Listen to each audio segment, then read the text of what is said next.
financial challenges. I think this is really, for most PhDs, it's probably the biggest stress point for us. And, now once I'm a professor in a business school, it's not nearly as daunting. So the first thing with the financial challenges, I would highly recommend, if you haven't started a PhD yet, pick a PhD that has pretty good long-term potential, right? So just because you're doing a PhD doesn't mean that you're going to make a substantial amount of money in the long run. You have to be very picky and choosy and sort of rational in what you're going to choose, right? You want to pick something that actually has a return on your investment, even though it's small. And I did my own financial calculation within a business school, and I'm a financial kind of nerd person. And, my net present value, what's called your net present value or your break-even point, was like when I was 55. So it's still a long ways. I completed my PhD when I was like 32. So it's still a long ways away, but, it's at least there is a financial return on it. There's lots of different PhDs out there that don't have the financial return. And so you have to be very careful with that. You want to make sure that there is some sort of financial, at least you're not...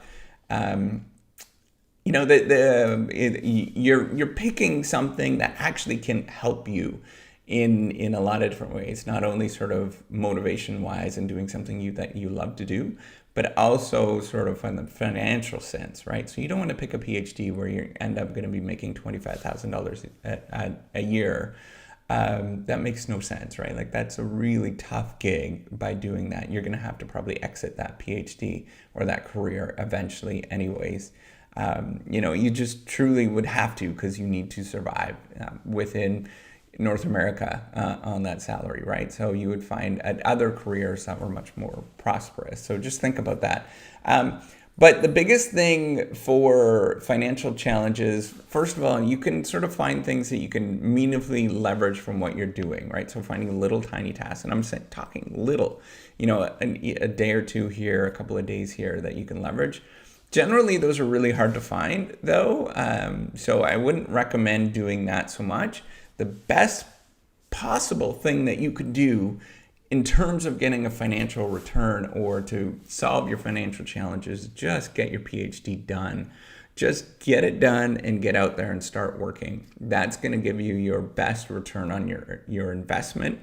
Any sort of educational attainment, the best thing is just get it done as quickly as you can and get through. Don't drag it out. Make sure you just get it done. That's it. And you look at the financial returns, it's far better to get out there and start working and making 3-4 times as much, or even double as much, whatever it is, compared to what you are as a PhD student, than it is just staying in that sort of limbo land for a long time. Just get it done. Really, that's at the end of the day. That's going to be your best way to solve the financial challenge. And then that's where the motivational challenge and the social challenges or the social problems come in. You have to minimize those as much as possible, right?